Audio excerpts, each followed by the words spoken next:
Políticas Públicas y Ciudadanía. Esta tarde vamos a tener la tercera y última mesa. Tenemos la presencia del INEFOR de Democracia Digital, del señor Rolando Toledo, director ejecutivo de la Red Científica Peruana, de Laura León, docente investigadora de la Universidad de Lima y fundadora de Crecer en Red. También tenemos la presencia de Miguel Morachimo, de Hiperderecho, y de Jimena Giraldo, de Telefónica Movistar. Los invitamos a subir a la mesa.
Bien, estando presentes todos los ponentes, en esta tercera mesa se va a tocar el tema de la presentación de experiencias y buenas prácticas en el campo de las TIC en Perú.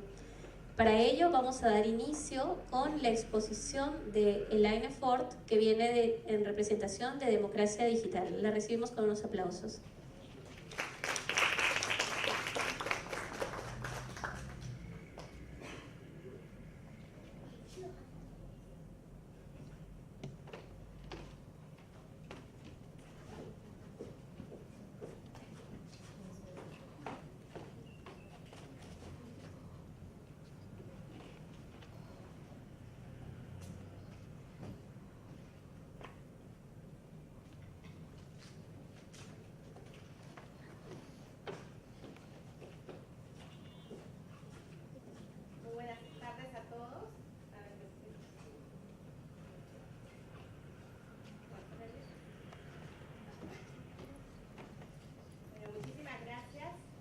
No hay audio.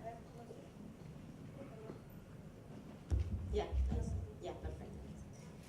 Muy buenas tardes a todos. Muchísimas gracias, por supuesto, al despacho del congresista Alberto Belaunde, a UNESCO, por la posibilidad y la oportunidad de estar aquí compartiendo con ustedes nuestro trabajo, que honestamente me lleno de orgullo de contarles un poco lo que hemos venido haciendo en este tiempo desde D&D Internacional al impulsar el trabajo de democracia digital. Cuando nos preguntamos qué tipo de democracia queremos construir en el siglo XXI, nosotros desde D&D Internacional apostamos por la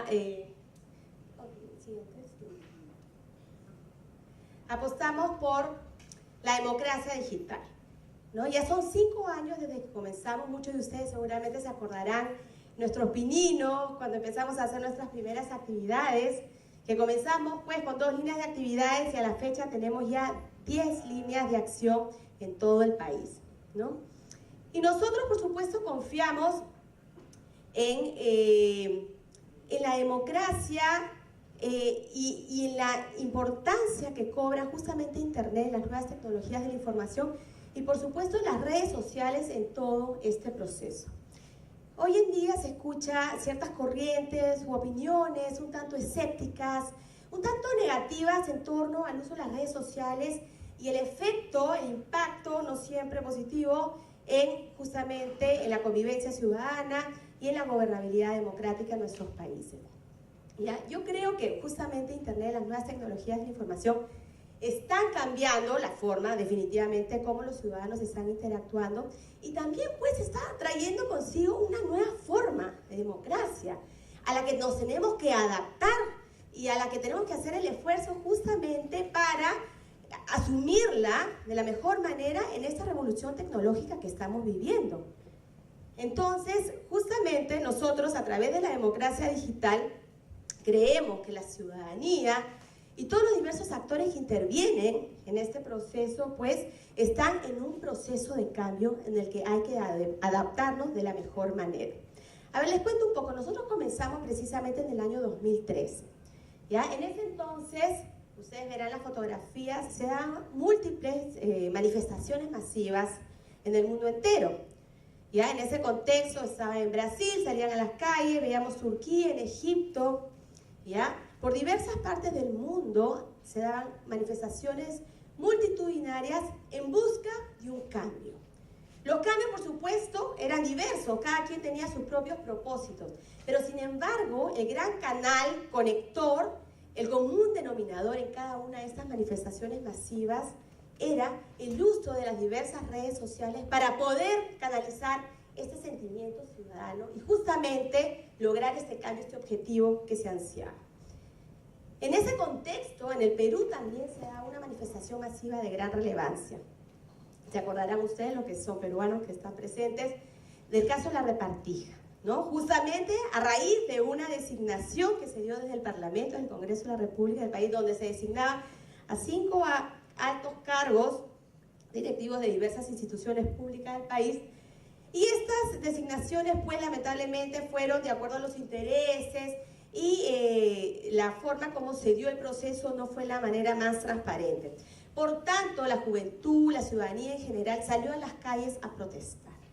Este caso es digno de destacar porque en realidad es emblemático, porque a raíz de ello, pues, es que se marca un hito y se ve cómo las diversas plataformas digitales pueden ser decisivas para justamente generar un cambio positivo en la sociedad. En este caso, lo que se logró fue dejar sin efecto esta designación de estos 5 altos cargos o autoridades en diversas entidades del Estado. ¿Por qué? Porque ante la presión de la ciudadanía, ante estas marchas multitudinarias, pues tuvieron que desistir a estos nombramientos. Pero las redes sociales, sin dudas, son un factor decisivo en todo este proceso.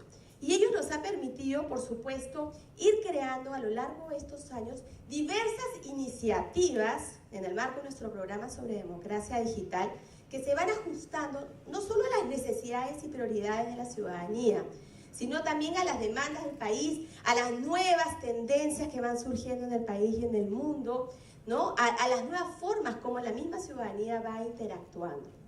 Entonces, en estos 5 años nosotros hemos sido, la siguiente, ¿ven? Ay, se me ha quedado, perdón. Ahí está.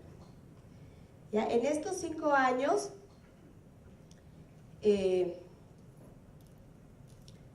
nosotros comenzamos, por ejemplo, con una de nuestras principales líneas de acción, que fue el Premio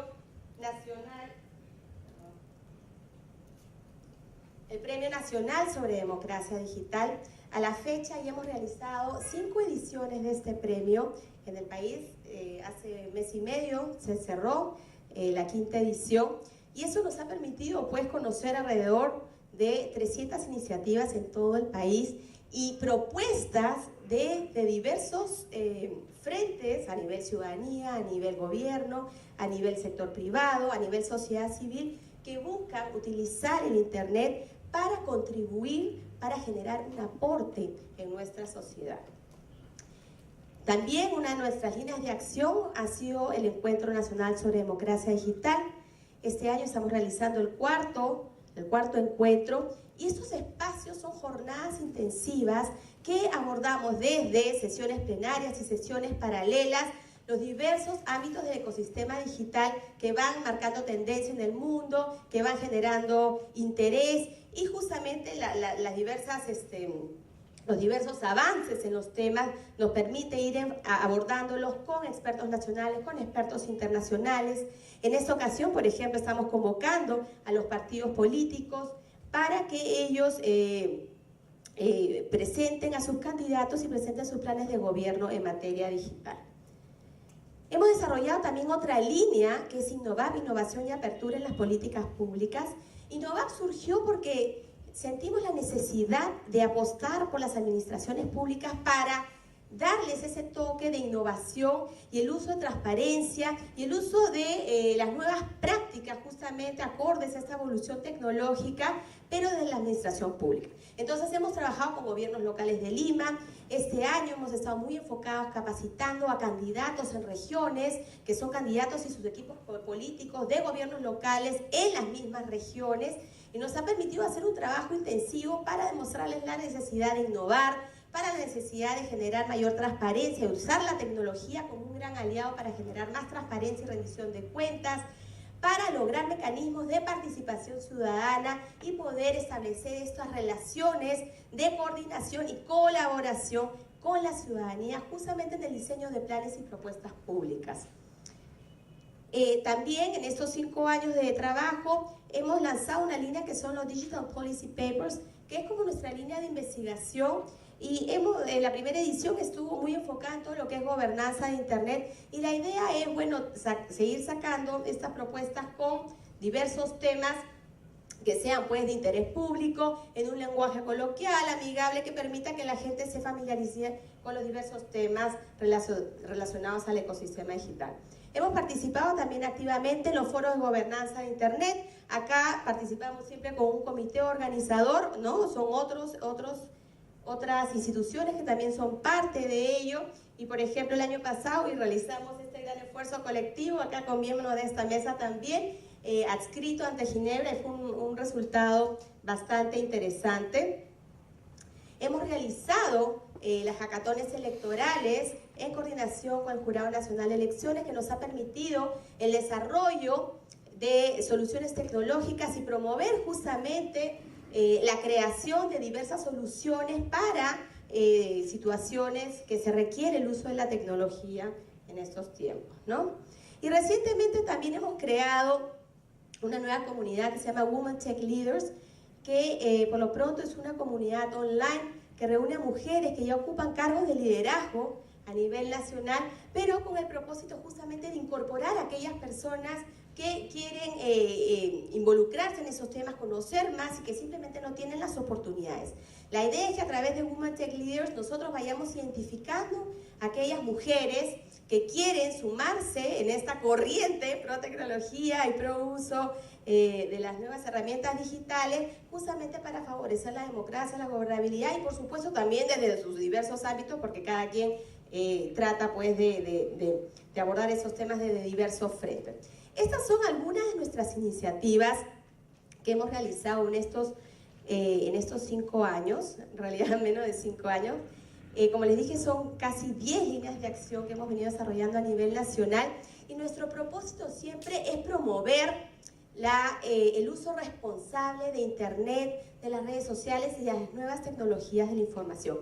Creemos firmemente en todos los beneficios que esto nos ofrece, y de eso estamos convencidos permanentemente. Estamos haciendo todas estas actividades justamente para sensibilizar y para capacitar en estos temas, ¿no? Tenemos un gran trabajo que justamente nos permite seguir creciendo y seguir innovando para seguir llevando esos resultados. Este es un brochure que sacamos justamente con propósitos de nuestro Premio Nacional sobre Democracia Digital, que fue este año, ¿no? Y ahí se establecen, se definen y describen las principales líneas de acción de nuestra institución. Algunos logros y resultados en estos tiempos, para que ustedes tengan una idea, que es un trabajo intenso y un trabajo además de una institución no solamente joven, sino bastante pequeña, una institución de la sociedad civil. Por ejemplo, en estas 5 ediciones del premio nos ha permitido conocer unas 300 iniciativas online, conceder en las 4 ediciones anteriores unos 32 galardones. Más de 7.000 personas han participado en nuestros eventos, muchas de ellas pues recibiendo capacitación directa. Se han realizado 10 conversatorios en Lima, 4 conversatorios en regiones, en Arequipa, Ayacucho, Chiclayo, en Piura. Se han realizado 2 talleres especializados con públicos específicos. Hemos trabajado con congresistas, con sus asesores, y además hemos trabajado con funcionarios públicos, funcionarios de la gestión pública. Se han capacitado más de 200 alcaldes, altos funcionarios y candidatos a gobiernos locales y regionales a través de los 5 talleres que hemos impulsado desde Innovap, esta iniciativa que les comenté, que es innovación y apertura en las políticas públicas, y los hemos realizado en Lima, en Chiclayo y en Cusco. El año pasado trabajamos directamente con las alcaldías en Lima del RIMAC, del distrito del RIMAC y del distrito de La Perla en el Callao. Hemos realizado 2 seminarios internacionales en materia de derechos humanos online. Es un tema de especial relevancia y que lo trabajamos acorde con todo lo relativo a la gobernanza de Internet. Hemos ejecutado ya 3 encuentros nacionales sobre democracia digital, reuniendo a más de 150 expositores nacionales e internacionales y a más de 1000 participantes. Tal como les dije, se acerca ya, y ahora les daré más detalles, la 4ª edición de este Premio Nacional, de este encuentro. Hemos realizado la primera y segunda hackathon electoral, el Foro de Gobernanza Internet. En el marco de la Cumbre de las Américas estuvimos bastante activos participando en distintos espacios organizados desde diversas instancias, ¿no? Y nosotros además impulsamos el foro de alto nivel en el marco de esta Cumbre de las Américas. Y hemos capacitado a los candidatos y a sus equipos políticos, también mostrándoles todas las tendencias en la comunicación digital. Recientemente hicimos un simposio sobre comunicación digital, lo cual nos permitió pues, convocar a una amplia audiencia y también convocar a expertos para que hablen sobre los temas referidos a las fake news, a los bots, a los trolls y a las nuevas tendencias que también se dan pues, en el plano de las diversas plataformas digitales en estos contextos de elecciones, ¿no? Como verán, todas estas actividades nos permiten trabajar directamente con los partidos políticos, sus representantes, con los gobiernos locales, con los congresistas, sus asesores, con funcionarios públicos, en fin, con una amplia audiencia. Trabajamos de la mano con la comunidad técnica, impulsando, ¿no?, la creación de soluciones tecnológicas, entre otros, ¿no? Tenemos entonces una audiencia bastante amplia y cada una de nuestras actividades o iniciativas que van surgiendo o queremos impulsar se ajustan a ello, por supuesto, a sus necesidades y a las prioridades que deseamos alcanzar y al cambio que deseamos realizar. La imagen que se muestra son algunos resultados, por ejemplo, del Premio Nacional sobre Democracia Digital. Son las propuestas en la categoría Ciudadano. Por la anterior, por favor, retrocede. Esa es la plataforma digital, porque este premio, por ejemplo, desde el momento que se concibió, se realizó esta plataforma digital por donde deben postular, y esto nos ha permitido que cada año siguiente, ¿no?, sea la categoría Ciudadano, son 4 categorías que más propuestas reciben. Y eso ha sido una constante en los 5 años consecutivos que se han dado. Siguiente, por ejemplo, ahí están todas las propuestas y vemos, así como yo ahora les vengo a mostrar las buenas prácticas referidas a democracia digital y a trabajo que nosotros realizamos, también es importante resaltar, acá solamente estoy mostrando las categorías, o sea, las propuestas a nivel ciudadano y todo el esfuerzo que uno ve de las iniciativas digitales que se promueven, ¿no?, desde las redes sociales, desde los blogs, desde las páginas web, incluso desde apps, que ya son temas más sofisticados. Pero esas ganas del ciudadano de aportar, de querer construir, de querer hacer un cambio en la sociedad, ¿no? Y ahí vemos las distintas propuestas en los 4 años anteriores. A fines de este año vamos a mostrar los resultados de este año, por supuesto. El siguiente, a ver. Ahí están los ganadores, ¿no? Como ustedes verán, ha sido año por año. La foto de acá abajo a la derecha, ya fue la última edición del año pasado del premio, y eso, como les dije, nos ha permitido pues ya entregar 32 galardones, ¿no?, entre los ganadores en las 4 categorías y las menciones honrosas. El Encuentro Nacional sobre Democracia Digital es la próxima iniciativa que se acerca, y aprovecho para comentárselas porque eso es el 20 de septiembre, están todos invitados. Todos nuestros eventos son de ingreso libre y eso es muy valioso porque nos permite pues difundir todo ese trabajo y ampliar justamente nuestra convocatoria y llegar a más gente, a más peruanos y más peruanas, ¿no? Así que las inscripciones están ahí en Democracia Digital /encuentro y todo es gratis. Este año, tal como les dije, los candidatos a Lima estarán presentes a exponer sus planes de gobierno en materia digital y va a ser en UTEC. Así que va a ser un gran momento para Para conocer más, vamos a tener un taller en Design Thinking, vamos a presentar una guía sobre el uso de redes sociales. Y todos esos esfuerzos, como les digo, es pensando en una jornada intensa en donde todos los ciudadanos que asistan, todas las personas interesadas en estos temas se puedan nutrir y puedan fortalecer y sea también un espacio de networking entre todas las personas presentes. Entonces, tal como les digo, sigamos. La tendencia es, por supuesto, a seguir aumentando. La tendencia es a seguir creciendo. Internet ha venido para quedarse y no podemos darle la espalda. Así que tenemos que seguir sumando esfuerzos. Sí, seguimos, porque estamos convencidos de los múltiples beneficios que nos ofrece justamente Internet y cómo estos podemos incorporarlos a la democracia digital. Yo soy muy positiva desde la perspectiva que hay múltiples beneficios y hay que saber adaptarlos muy bien a las necesidades de la ciudadanía justamente hoy en día. Ya pasa al final, ¿no? Los beneficios son múltiples y por tanto creo yo que hay que hacer el esfuerzo por seguir avanzando, por seguir innovando y por crecer en ese marco de la democracia digital. Nosotros como institución desde la sociedad civil tenemos muchos proyectos, tenemos una visión a un mediano plazo y queremos extender nuestro trabajo principalmente a todo el país y por supuesto en un siguiente plano extendernos a otros países en Latinoamérica. Muchísimas gracias.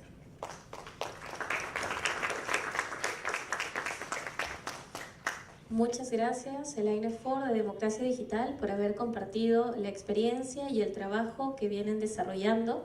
A continuación tenemos la presencia del señor Rolando Toledo, quien es director ejecutivo de la Red Científica Peruana, a quien por favor recibimos con fuertes aplausos.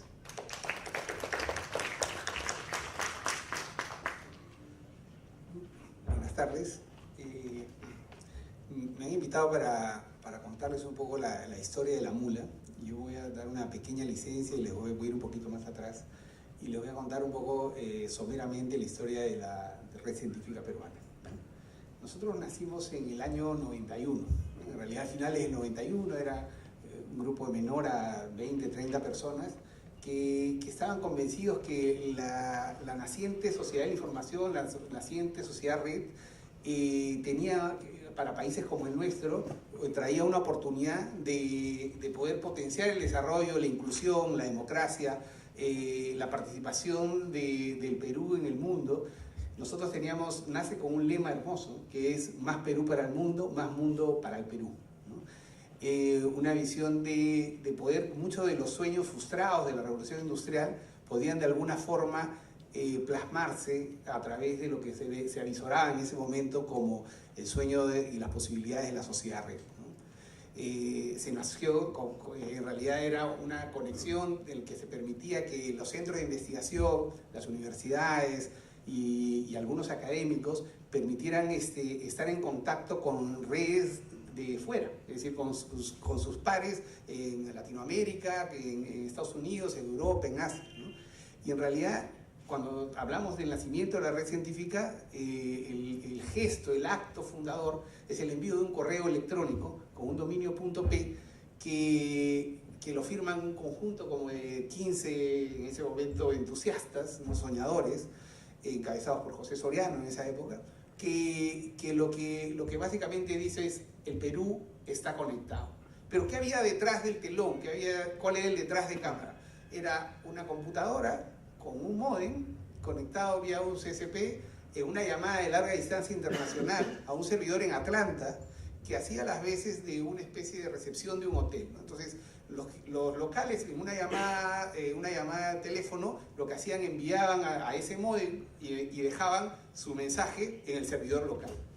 Y cada 4 o cada 6 horas lo que hacía el servidor local era una llamada de larga distancia internacional vía módem, ¿no es cierto? Y dejaba toda la correspondencia en ese servidor y traía a Lima toda la correspondencia que encontraba en ese servidor para los usuarios de la red, ¿no? Y se llamaba en esa época red académica, red científica, porque el foco estaba en cómo los profesionales interconectaban en este mundo de ciencia que era, pues, digamos, lo que venía del Internet de los años 70, 80, ¿no? Así nacimos, ¿no? Y rápidamente nos dimos cuenta de la importancia que tenía esa ventanita que se estaba abriendo, digamos, ¿no? Es decir, rápidamente desde las universidades, los centros de investigación, los profesionales, toda la parte, digamos, profesional se desarrolló un montón y empezaron a haber redes, empezaron las listas de interés en Perú, que no sé si recordarán, ya no existen prácticamente, pero empezaron a multiplicarse listas de interés y empezó a abrirse también de alguna forma el dial-up, ya no solo a instituciones, era conexión vía teléfono, por lo tanto, también a personas naturales, ¿no? La primera conexión de internet dedicada, quiere decir en enlace permanente, se hizo en el 94. Y ahorita nos vamos a reír, en un enlace satelital a 64K. Y festejamos, ¿no? Porque había que festejarlo. Nos permitía realmente estar conectados. Ya no había que hacer esa especie de chasqui que era el teléfono para ir y dejar, digamos, fuera de línea los correos y recogerlos, ¿no? Y ya para 94, 95 en el mundo ya estaba la web, ya el internet, digamos, empezaba a tocarse de alguna manera su promesa de transformación y su promesa de transformación no solamente en la línea de las comunicaciones, sino transversal a todo lo que es la sociedad contemporánea, ¿no? En esa época creamos para nosotros una de las cosas más revolucionarias que hemos tenido la posibilidad de participar, que es, en realidad, como muchas innovaciones, fue darle un pequeño giro a lo que era una cosa que ya estaba en boga en Europa, en Estados Unidos, pero que tenía otro destino. En aquella época lo que se hacía era, ya como estaba la web en boga, se ponía una computadora en los bares, o básicamente los bares nocturnos, y lo que se ponía era una oferta de entretenimiento adicional, era una especie de computadora, como si fuera, o unas 3, 4 computadoras, para que la gente, además de tomarse un café o de tomar una copa, pudiera revisar Netscape y su correo en esa época. Y eso se empezó a popularizar. Entonces, nosotros planteamos esto, que la realidad de las telecomunicaciones en América Latina y concretamente en el Perú, todo lo que estamos soñando puede terminarse en ser en realidad un desastre, porque no tenemos infraestructura de telecomunicaciones. Tener una línea telefónica costaba como $4.000 en esa época, se demoraba un año en ponerte la línea, y el sueldo promedio peruano no llegaba a los $150, $200, ¿no? Fíjense que teníamos toda la recesión de finales de los 80 y toda la crisis que todavía no se había solucionado de principios de los 90. Entonces, esto va a generar una brecha digital enorme. Entonces creamos el concepto, que no era una creación, era simplemente darle un pequeño movimiento a lo que eran los cibercafés, y fundamos el concepto de cabina pública. Y la cabina pública, lo que nosotros planteamos era crear un nodo de información en el que el eje estaba cómo el ciudadano podía acceder a esta red de conocimiento y podía participar en ella, interactuar, y a su vez no tenía que invertir. O sea, lo que hacía era pagaba por hora $3, $2, y por lo tanto se democratizaba el acceso. Tuvimos la feliz coincidencia que en aquella época, feliz por nuestra parte, pero infeliz para muchas otras personas, que había habido los despidos del sector público en la época de Fujimori, estamos hablando del 94, 95, y muchos de los despedidos se compraban taxis, y había taxis y combis, pero un sector importante decidieron hacer su taxi combi digital y crearon su cabina pública. Y entonces nosotros 2 veces a la semana, Eric era parte de ese equipo, dábamos capacitaciones a estas personas emprendedoras que querían armar su cabina pública y entrar a la era digital. Y se les enseñaba desde qué es el internet, qué es el correo electrónico, hasta cómo acompañábamos en el emprendimiento para que tengan cabina pública. Y eso permitió que el Perú, más allá de su asimetría en términos de conectividad, creciera rápidamente en términos de usuarios de internet. 10 años después, en el 2004, cuando se empiezan a hacer las primeras encuestas sobre usuarios de internet, de repente en América Latina el Perú era el que más usuarios de internet teníamos, pero sin embargo en número de celulares, de líneas fijas, de tarifas, éramos un desastre. Entonces todo el mundo se preguntó, ¿qué pasa?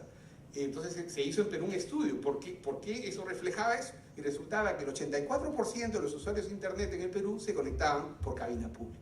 O sea, de alguna manera fue un éxito, y de lo cual nos llenamos de orgullo. En esos 10 años nos visitaron misiones de Rusia, de África, de Asia y tal, porque se estaba cocinando algo pasaba en la calle, como que había cabinas en todos lados, se dieron muchas formas de cabinas y tal. Ahora las cosas han cambiado, como todos saben, ahora pues la conectividad está básicamente en la mano, con los móviles y tal. Pero desde que nacimos en este sueño, había dos ejes, ¿no? Era, oye, el eje de conectividad, de cómo se crean condiciones en el mercado regulatorio de telecomunicaciones para poder permitir que el mercado funcione y que haya para los ciudadanos y para las empresas y los microempresarios condiciones de competencia que permitan tener servicios de calidad en términos de telecomunicaciones y de infraestructura como la primera capa básica de la sociedad de la información. Y las cabinas de alguna manera eran un elemento de eso. Pero también siempre estuvimos en una segunda capa, que era el desarrollo de contenido, ¿no? Nosotros creamos una web de Perú Digital allá por el año 97, 98, que pretendía ser una especie de Perú de al día, y colaboramos con un montón de emprendimientos para hacer la primera página web de caretas, del comercio, de las instituciones públicas. Es decir, había que volcar a lo digital, digitalizar el Perú, y nuestra misión en aquellos primeros años era ser de alguna manera el nodo que potenciaba esa digitalización, ¿no? Y entonces estuvimos siempre en esas dos líneas, en la línea de infraestructura, ¿tal? Y también en la línea de contenidos. En el año 2006, empieza todo el fenómeno de blogs aquí. Y nosotros teníamos estancado un proyecto, que era un proyecto de sacar una revista tipo de Wired, ¿no? ¿no? que es una revista de cibercultura, de cultura y tecnología, ¿no? que un poco discutiendo cómo nos está transformando en la sociedad como ciudadanos, como seres humanos, en diferentes planos, lo que en esa época estábamos viviendo en términos de revolución tecnológica. Nunca lo sacamos, ¿no? Pero discutimos un montón de cómo tenía que llamarse, y sabíamos que se iba a llamar La Mula, ¿no? 2 años después se dio la crisis de los petroaudios, y una de las cosas que se planteaba era, hay un problema en los medios de comunicación, están, digamos, no hay libertad de expresión, si hay libertad de expresión, la libertad de propietarios, etc. Y entonces ahí decidimos hacer este experimento. Coincidimos con Marcos Cifuentes y con Pablo Bryan y decidimos hacer el experimento. ¿Cuál era el experimento? El experimento era que para el año 2009, 3 de junio del 2009, pero empezó realmente hacia diciembre de 2008 el proyecto, cómo es que si metemos una cuña con algo de dinero que le permita sostenibilidad y le damos vocería a los ciudadanos y hacemos una pequeña redacción, podemos incidir en el ecosistema político, podemos darle voces a la gente que normalmente los medios de comunicación tradicionales no le da, y eso va a funcionar. O sea, el esfuerzo va a tener realmente repercusión en la esfera pública, y felizmente el resultado fue positivo, ¿no? Nos sorprendió enormemente. Inmediatamente después de nosotros arrancamos el 6 de junio, el 5, no recuerdo, algunos de ustedes fueron los eventos de Bagua, y de repente gente que no tenía espacio en ningún lado empezaba a publicar a través nuestro. La repercusión de las cosas que nosotros publicaban pasaban a ser tomadas por los medios grandes, y se generaba una capacidad de incidir realmente impresionante. Rápidamente periodistas que trabajaban en medios tradicionales armaban su blog con nosotros, y empezó realmente una aventura bastante hermosa, ¿no? A lo largo en paralelo además, era un tema de ir haciendo como camino al andar, ¿no? No había una ruta establecida, ¿no? Sí, porque la transformación de las cadenas de valor de diferentes industrias, incluyendo el periodismo, está en plena transformación, pero empezó ya digamos, desde aquella época, estamos hablando de 2007, 2008, o sea, las redacciones empezaban a cerrarse, cómo era el camino de hacer periodismo en las redes, lo que hacen los ciudadanos en Facebook, que empezaba en esa época, ¿es periodismo, no es periodismo? ¿Qué cosa es el periodismo ciudadano? Y entonces este híbrido terminó teniendo un espacio y fue creciendo, como su nombre lo indica, como un híbrido mestizo, un híbrido que va haciendo camino al andar, ¿no? Y en ese camino al andar nos pusimos un poco más ambiciosos, y en paralelo aceptamos el reto en ese mismo año, en 2009, de hacer una película, ¿no? Esa película que era una película sobre discutir la identidad del Perú. ¿Cómo es que una película? Me refiero de cine, ¿no? Entonces nos presentaron un proyecto para decir, oye, ¿por qué no nos lanzamos a hacer una discusión a través de esta película sobre lo que viene a ser la identidad peruana a través de diferentes personajes? Y estos personajes van a ser músicos, y las personas, digamos, que van a cantar van a ser mujeres, y va a ser una mirada intercultural del país, y vamos a tratar de plasmar una mirada arguediana de un Perú de todas las sangres, ¿no? Esa película es Sigo Siendo, Yo no sé si todos ustedes la han visto, les invito a ver, porque realmente yo también estoy muy orgulloso de lo que hicimos en Sigo Siendo. Y ahí se nace, digamos, desde la lógica de creamos un grupo que es una productora de contenidos, que acompañaba a la RCP, otro grupo que es, si quieres, el operador de telecomunicaciones, ¿no? El operador de telecomunicaciones siguió andando, y en esta productora de contenidos de pronto nos habíamos creado, pocos años después, en 2013, ya teníamos una productora de cine y teníamos una plataforma de periodistas, y habíamos adquirido, ¿no? Poder, la revista Poder, la habíamos tomado, y también habíamos, poco a poco después, estábamos, digamos, se había incubado junto con nosotros y tal, teníamos también El Útero, ¿no? Entonces, de pronto, teníamos una plataforma de creación, una productora de creación de contenidos, que lo que estábamos tratando de hacer, después de ya 5 o 6 años de estar trabajando en estos nuevos medios, era, volviendo a lo que decía al principio, es decir, cómo es que una institución como la Red Científica, que está convencida de los sueños originales en términos de que el Internet nos da una oportunidad para crear un Perú en la que hay oportunidad para lo pequeño, que hay armonía en la diversidad, que hay respeto de la identidad y por lo tanto de las diferencias, podíamos nosotros desde esta agenda digital, desde esta agenda de medios, dar una batalla para incidir en que esos cambios se den. Ya habíamos probado, ya habíamos sido una voz que había generado diferencias a través de la mula y a través de algunas otras cosas, pero el impacto que tuvo Sigo Siendo y el impacto que estábamos teniendo también con la revista Poder y con la mula nos animó a dar nuevos retos. Y entonces, ¿qué giro le dimos a eso? De alguna manera lo que hicimos fue empaquetar lo que veníamos haciendo desde que nacimos, ¿no? Nos planteamos que este reto, este sueño institucional era una mirada sobre la democracia.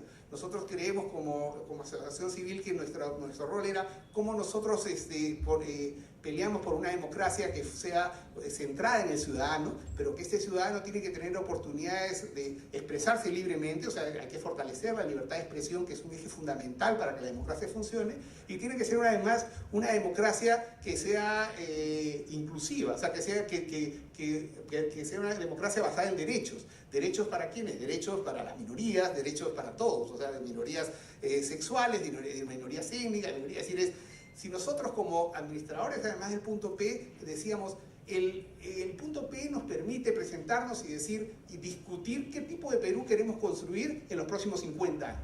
¿Qué significa el Perú digital? ¿Queremos que sea un Perú anclado en 100 o 200 años atrás, o 20 o 30 años atrás? ¿O qué valores creemos y qué valores queremos discutir juntos en los próximos 20, 30 años en un proceso de transformación tan radical como está viviendo la sociedad contemporánea? Y en esa lógica nos planteamos que teníamos un reto y una capacidad y por lo tanto un deber de incidir en ese proceso, que no podíamos ser neutrales. Y planteamos que esa capacidad de incidencia la teníamos que plasmar a través de algunas obsesiones, porque finalmente somos obsesivos. Y esas obsesiones no son neutrales, tenemos una mirada sobre hacia dónde queremos que vaya el Perú y esta democracia. Entonces, ¿qué es lo que planteamos? Decimos, bueno, una de nuestras principales obsesiones es un tema de identidad. Creemos que a través de nuestros medios debemos discutir la identidad digamos, del ciudadano peruano. Y eso es lo que decía antes, es decir, queremos una democracia que permita que las minorías, que haya derechos, que haya interculturalidad, porque sin eso es imposible hablar de ciudadanía, y sin esa incidencia en las políticas públicas, que es uno de los títulos de esta mesa, de todo el evento, creemos que estamos construyendo una democracia coja. El segundo elemento, la segunda obsesión es el tema de memoria. Porque nosotros creemos que un país que no se piensa, que no se relee, que no se discute, que no aprende de su propia historia, es un país bien difícil que se cohesione y que se entienda. Y la memoria no es una única memoria, la memoria es una construcción de voces diversas.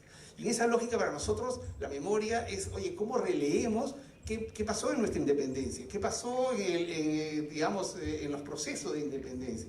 ¿Qué pasó en la guerra con Chile? ¿Qué pasó en el civilismo? ¿Qué ha pasado en los recientes fenómenos de violencia que hemos vivido en los años 80 y 90? ¿no? ¿Qué está pasando ahora en nuestro país?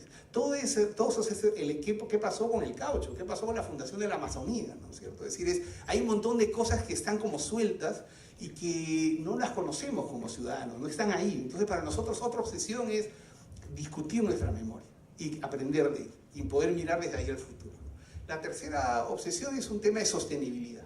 Es decir, creemos que como los ciudadanos en una democracia contemporánea tienen que plantearse cuál es su relación entre progreso y medio ambiente, cuál es su relación entre progreso y medio ambiente y cómo es su relación a su vez con los otros temas, o sea, cómo ese progreso afecta a las otras obsesiones, el tema de identidad sobre todo.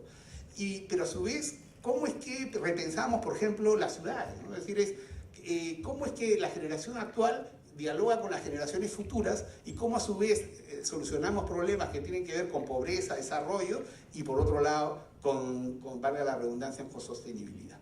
Y la cuarta y última obsesión tiene que ver con el tema de la transformación digital. Y ahí nos amarramos con el inicio nosotros, porque finalmente nuestro ADN es digital y nuestro ADN está en Internet. Y nosotros somos absolutamente conscientes de lo que está pasando en términos de la cuarta revolución industrial. Es decir, los drivers, los elementos de transformación que están pasando en el 2018, pero que vienen desde hace 20 años generándose, como pueden ser el Big Data, la inteligencia artificial, la genética, etcétera, que todos ustedes seguro manejan, están generando unos niveles ya de transformación que no es... que van a transformar de una manera radical el ecosistema de trabajo, el ecosistema completo de cómo nuestras relaciones sociales y políticas y nosotros como ciudadanos nos relacionamos entre nosotros y con el poder y con las empresas, ¿no? Y entonces para nosotros esta obsesión es cómo es que en la agenda de políticas públicas se mira lo que está por venir en los próximos 20 años. Nosotros sacamos en la revista Poder un número en el año, hace un año, en diciembre, 10 meses, que hablaba justamente sobre el futuro del trabajo, ¿no? Y en los próximos 30 años, según las tendencias, lo que se plantea es que el 30% de los trabajos existentes van a desaparecer. Van a desaparecer por un tema de inteligencia artificial, de robótica y tal. Es decir, trabajos, por ejemplo, que ahorita mismo hay cirujanos los cirujanos robots son mucho más precisos en los cortes y en su capacidad que lo que viene a ser el mejor cirujano experto, por no hablar de cosas que antes eran un mito de la típica partida de ajedrez contra una máquina que hace tiempo que los humanos fuimos derrotados. Y entonces si uno empieza a leer y a seguir todos esos temas, el tipo de profesional que va a salir del colegio en los próximos 10 años, que en teoría las reformas educativas y laborales que ahora se están discutiendo, por las que se despidió a Saavedra, por las que, digamos, cayó un gobierno en este país, están pensando cuál es el entorno realmente al cual vamos a estar nuestros hijos en los próximos 15, 20 años. ¿Estamos pensando ese país en todas las discusiones de política que estamos haciendo ahora? No estamos haciendo, o sea, el futuro lo que requiere es ciudadanos más creativos, se requiere más flexibilidad, requiere movilidad, cultura horizontal, requiere otro tipo de cosas que no se están tomando en cuenta en los procesos ni educativos, ni en el colegio, ni en la secundaria, ni mucho menos en las empresas. Y muchas de nuestras empresas se van a ver barridas del mapa en una lógica, además, si sumamos a eso que nuestro país es uno de los países abiertos a todo el mercado internacional, ¿no? Si esto lo mezclamos con lo que viene a ser la complejidad de los fenómenos de empoderamiento ciudadano y lo que estamos viviendo actualmente, que es esta lógica de batalla permanente como batalla final, ¿no? En la que con el fake news y con posiciones populistas que no son del Perú, o sea, lo que estamos pasando acá pasa en Colombia, pasa en México, en Estados Unidos, en España, en Inglaterra, en Francia, en todo lado. Hay una polarización extrema porque hay una discusión sobre qué tipo de valores y qué tipo de ciudadano queremos construir, ¿no? Y hay, pues, así como hay mucha belleza, hay mucha basura en esta discusión, ¿no? Y creo que esto está ahí para quedarse, es decir, en vez de todas las propuestas de los analistas y los politólogos y todos están diciendo faltan partidos, es como que faltara volver al siglo XIX, al principio del siglo XX, cuando en realidad lo que no se dan cuenta es que, como dice Bauman, queremos revivir instituciones que son instituciones zombies. Y las instituciones que están por venir todavía no sabemos cómo construirlas. Y tenemos que vivir con esas contradicciones y apostar tercamente por nuestras propias convicciones, ¿no? Yo no creo en los partidos políticos, en reforzar los partidos políticos sea una solución, ¿no? Yo creo en reforzar a los ciudadanos, yo creo en darle a los ciudadanos más información, más transparencia, ¿no? Darles más poder, ¿no? Y eso es lo que nosotros hacemos a través de todas estas cosas. Y nada más. Muchas gracias.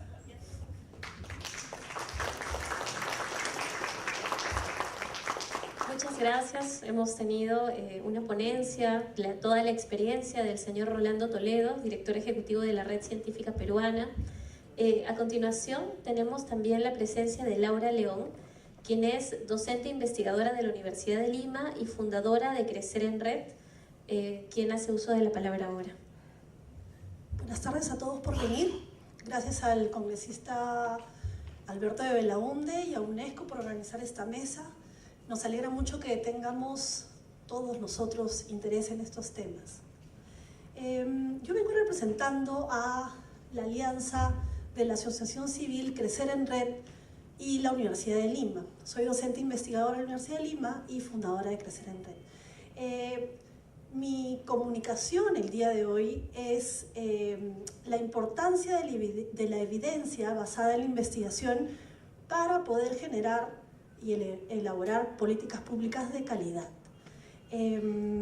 Nosotros estamos realizando desde la Alianza Crecer en Red y Universidad de Lima una investigación de largo aliento, de largo alcance, y acabamos de terminar la primera parte, que es el componente cualitativo.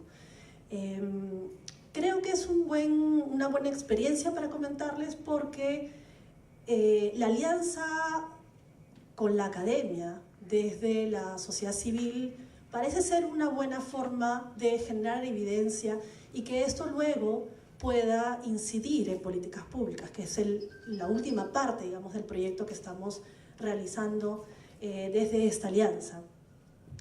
El tema de la investigación es los usos, las oportunidades y los riesgos, y cómo estos usos tienen implicancias en el bienestar de los niños, niñas y adolescentes peruanos. Tenemos dos componentes, uno cuantitativo y otro, primero el cualitativo y el cuantitativo, ¿no?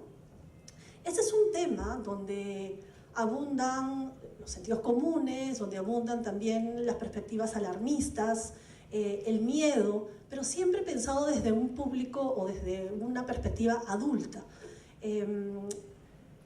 Parte de, digamos, el esfuerzo que estamos haciendo en esta alianza es recoger la perspectiva de los niños, niñas y adolescentes. Nosotros queremos escuchar qué es lo que está pasando con ellos, cuál es su experiencia, qué es lo que ellos viven, cómo ellos interpretan estas realidades que están viviendo, qué es lo que ellos dicen, porque tienen una voz y queremos recoger esa voz, ¿no? Creo que es un espacio donde ellos son los protagonistas y no tanto los adultos. Entonces, ese es, digamos, parte del enfoque de nuestro estudio, ¿no? Nosotros tenemos un enfoque basado en las oportunidades y en los riesgos. No solamente queremos ver los riesgos como tal, que sí, obviamente, hay malas prácticas, hay peligros para los niños y las niñas y adolescentes, pero también queremos recoger todas las oportunidades que ellos van descubriendo y cómo ellos van usando no solamente para el entretenimiento, sino también para la educación y para muchos otros usos que, digamos, los fortalecen su identidad, los entretienen también, los educan y los informan, ¿no? Es un espacio, es un tema donde también, digamos, hay ausencia de evidencia, y eso es importante. ¿Cómo es que nosotros podemos hacer políticas públicas si es que no hay evidencia? Vamos a, digamos, legislar, incidir sobre el sentido común, sobre lo que pensamos sobre el tema. Necesitamos entonces comprender la realidad, necesitamos comprender qué es lo que pasa y cómo sucede, sobre todo en, digamos, este ámbito digital que es para los adultos algo extraño y para los chicos no. Entonces, la pregunta de investigación es cuáles son las prácticas y cómo estas prácticas se transforman en oportunidades o riesgos y cómo estos tienen implicancias en elevar el bienestar o minarlo, ¿no? Entonces hay una relación no solamente no solamente queremos averiguar lo que pasa online, sino también lo que pasa y cómo esto impacta en el bienestar offline, de la vida en general. He venido a esta mesa a compartir algunos resultados preliminares, porque acabamos de regresar de trabajo de campo, más o menos. Hemos hecho una sistematización muy rápida de algunos aspectos, de un solo aspecto en realidad, de uno de los tantos aspectos que estamos investigando en este estudio, que es relativo al acoso y cómo las niñas de escuelas públicas viven este acoso en las redes sociales y en general en internet, ¿no? Entonces, más allá, digamos, de la investigación mayor que implica oportunidades, todos los beneficios, lo positivo que ellos viven en internet, también hemos encontrado riesgos, y en el sector de los colegios públicos hay un elemento que desde el principio nos llamó la atención, que era ¿no? El acoso que viven las niñas, las adolescentes, en internet. Entonces nosotros queremos responder a la pregunta: ¿cómo se da el acoso a través de los medios digitales en el caso de adolescentes escolares? Brevemente, la metodología: nosotros hemos visitado y conversado directamente con adolescentes de tercer año de secundaria, 14, 15 años más o menos, hombres y mujeres, a través de grupos de discusión y entrevistas semiestructuradas en duplas. Hemos visitado 12 colegios, 6 en Lima y 6 en Cusco, todos urbanos, de 3 niveles socioeconómicos. Sin embargo, los resultados que traigo para compartir con ustedes se van a referir solamente a 4 colegios públicos, 2 de Lima y 2 de Cusco, ¿no? Este es un enfoque cualitativo, no buscamos, averiguar cuántos niños sufren de acoso, ¿no? Sino que en realidad lo que queremos es comprender el fenómeno. ¿Cómo es que sucede esto? ¿Cómo es que se vive? ¿Cómo es que se interpreta desde la perspectiva de los niños? Y digamos, ¿qué impacto podría tener en su bienestar, ¿no? Entonces, conversando con estos adolescentes, en este caso con estas chicas de 13 y 14 años, nos contaban muchas de sus experiencias, como les decía, algunas positivas y otras negativas, ¿no?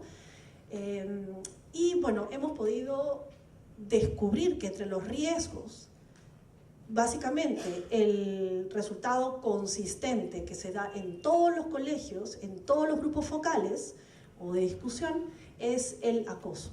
¿Cómo se vive eso? Son 2, tipos de acoso que nos han comentado. El primero, que es el más recurrente, es el de adultos contactando niñas o adolescentes, acosándolas a través de redes sociales, ¿no? Les quiero leer algunos testimonios, algunas citas que hemos recogido en el trabajo de campo para que, puedan ilustrar un poco mejor lo que les comento ahora. Este es el caso de una niña que es de un colegio en Lima, público, ¿sí? Hay un señor, una mototaxi, que me para acosando. Bueno, ya le conté a mi mamá y me dijo que lo ignore y que lo bloquee. Y lo hice, lo bloqueé ayer, me estuvo hablando, me habló y me asusté. Me dijo para salir, que me quiere conocer más y eso. Una vez me subí a su moto sin saber que era él. Como ya era tarde y venía al colegio, subí a su moto y me dijo: ¿te llevo hasta tu colegio? Y le dije: no, acá abajo nomás. Y me dijo: no, te llevo hasta tu colegio. Y ya me había asustado y le dije: no, me tengo que bajar acá, voy a tomar micro. Y me dijo: no, te llevo a tu colegio. Y le dije: no, y una señora en el paradero le dijo: déjala. Y me bajé y me tomó un carro. Me asusté demasiado y le conté a mi mamá. Me mandó una solicitud en Facebook. Yo no sabía que era de mi zona y me dijo: hola. Y le dije: hola, ¿te conozco? Y me dice: no Me dijo, ¿podemos hacer hora? Y le dije, no, no salgo de mi casa. Y me empezaba a hablar y me decía, ay, te quiero conocer, eres muy bonita, eres chévere. Yo le decía, no, lo siento, pero no hablo con desconocidos y lo eliminé de mis contactos. Una vez también me subí a su moto, creo que esa fue la primera vez, y me dijo, ¿te subiste a mi moto? Y le dije, sí, ya, ok. Y él se crea varias cuentas para hablarme, y yo lo bloqueaba hasta que un día me cansé y decidí no agregar a nadie más, y ahora pongo mi espada a personas que me mandan solicitud. Le dije, no me estés molestando, no quiero tener problemas contigo, me voy a quejar con mis papás y voy a hacer que te arresten. No quiero llegar a mayores, y me dijo, ok, me voy a alejar de ti, ya no más te voy a hablar. ¿Y tú qué opinas? Yo pienso que está mal, que no debería pasar eso, porque a las niñas de mi edad les intimida, nos preocupa y nos da miedo. Se lo conté a mi compañera llorando y me dijo, ya, todo va a pasar. Ella luego nos contó que tuvo que enfrentar esta situación con tratamiento psicológico, ¿no? Ese fue un caso en Lima. Uno similar encontramos en Cusco. Se los leo.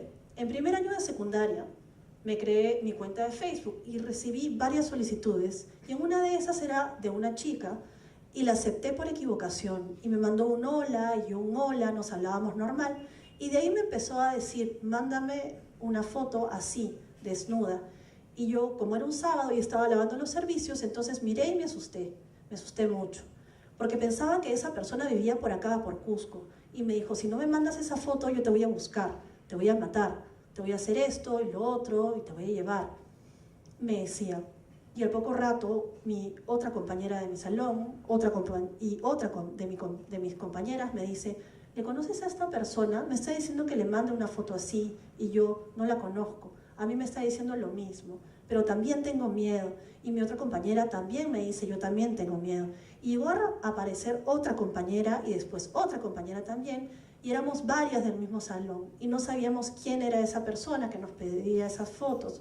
Yo estaba preocupada y me daba miedo agarrar el celular cuando sonaba. Y llegó mi mamá y me dijo, ¿por qué estás llorando? Y me dijo, ¿qué ha pasado? Y revisa mis conversaciones y ve que era eso. Entonces se preocupó también, y todas mis compañeras estábamos preocupadas porque nos ha amenazado, hasta que nos llevaron a la psicóloga, y así justamente yo por miedo lo eliminé. Eliminé todas las conversaciones, toditas. Entonces mis otras compañeras, a mí era la que más me amenazaba y a mis compañeras no mucho. Y cuando no sabía quién era esa persona, hasta nos dimos cuenta que era un varón, no era esa mujer, porque nos dijo que estudiaba en el colegio tal, es uno particular de acá. Yo de miedo estaba así, y por miedo casi también les mando esa foto, pero no. Mi mamá recibió y mi mamá le puso un pare, y desde ahí no agarro un mes el celular, creo, 1, 2, 3 meses. Creo porque me daba miedo. Cada vez que sonaba el celular me daba miedo, cuando conectaba los datos, porque me dijo, yo te conozco y voy a buscarte. Y pensaba que en verdad sí vivía aquí en Cusco, y que de la noche a la mañana iba a venir a mi colegio, porque me dijo, yo sé dónde estudias, y me dijo el nombre de mi colegio. Me dijo, tú estudias en el colegio tal.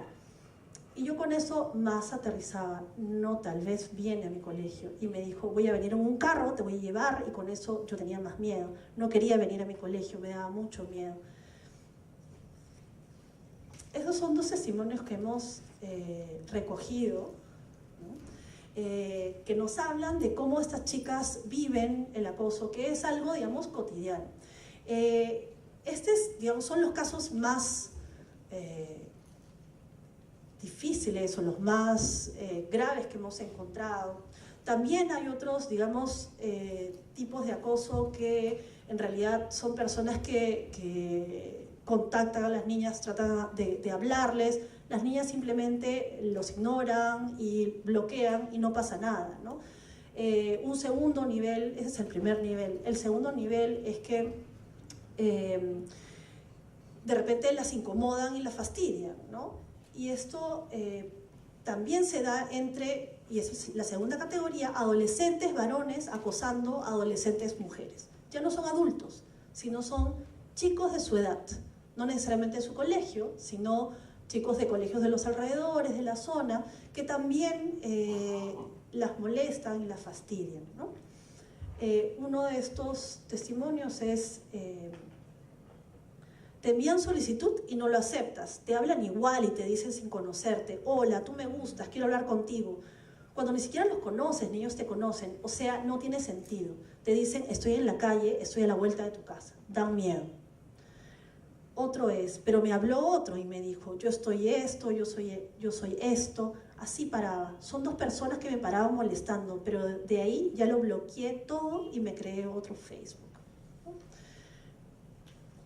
Entonces, las contactan, les hablan, tratan de establecer alguna relación con ellas. Muchas veces, la mayoría de las veces ellas, digamos, ni se inmutan, pero sí generan esta incomodidad, este fastidio, que digamos, hacen que sus prácticas digitales también sean limitadas, ¿no? Ellas dejan sus cuentas de Facebook, no, digamos, no se conectan a ciertos grupos donde ellos tienen sus amigos o donde ellas encuentran entretenimiento, ¿no? Un tercer nivel es estas formas de asustarlas y que afectan realmente su vida cotidiana, ¿no? Ellas tienen miedo, necesitan ayuda psicológica, o es, digamos, lo que los padres apuntan a hacer.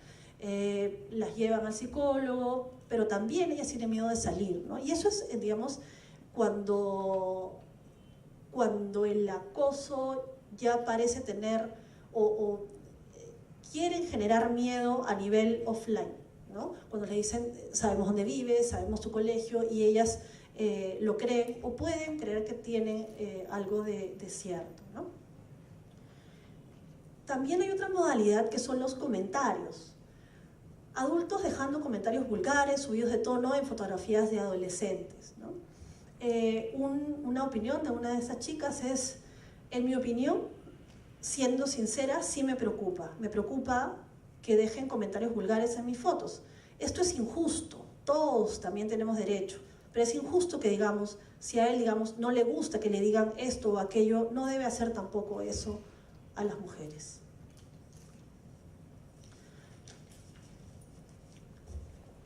Estos son algunos, digamos, testimonios que hemos recogido de, digamos, la dificultad que tienen estas chicas cuando tanto adultos como adolescentes varones las acosan. Pero ¿cuál es la solución?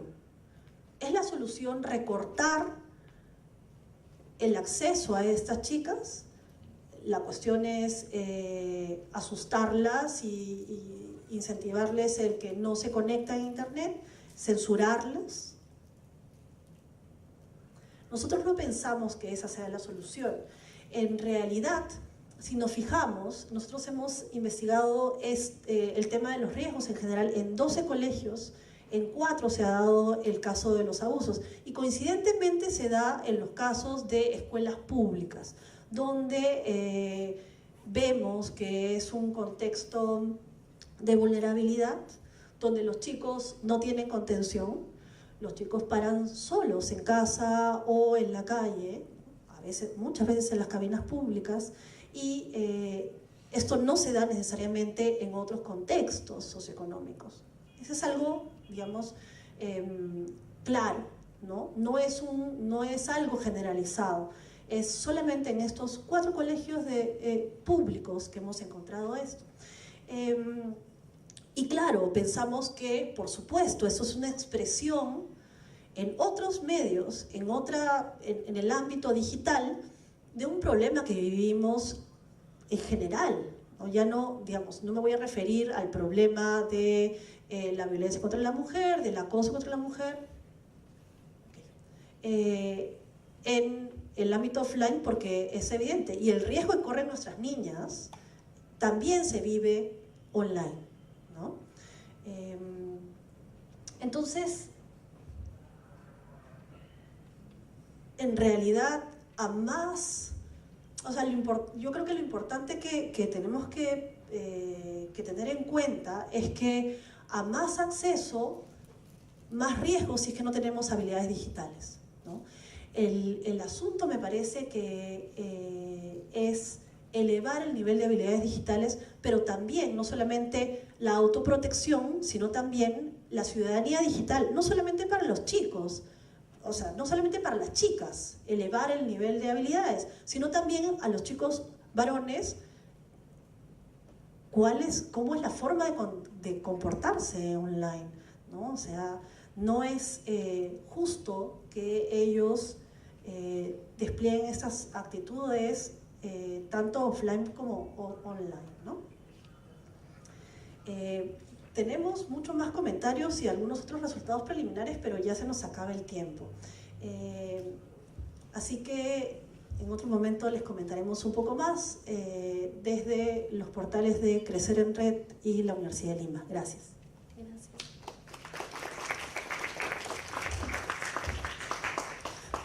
Muchas gracias. Laura León, docente e investigadora de la Universidad de Lima y fundadora de Crecer en Red. Luego vamos a tener unas cortas preguntas donde de repente podemos terminar de cerrar algunas ideas y finalmente pueden tomar contacto con las preguntas que se queden pendientes. Tenemos ahora la presencia de Miguel Morachimo, quien viene en representación de Hiperderecho. Hola, ¿qué tal? Buenas tardes. ¿Me escuchan, no? Ya.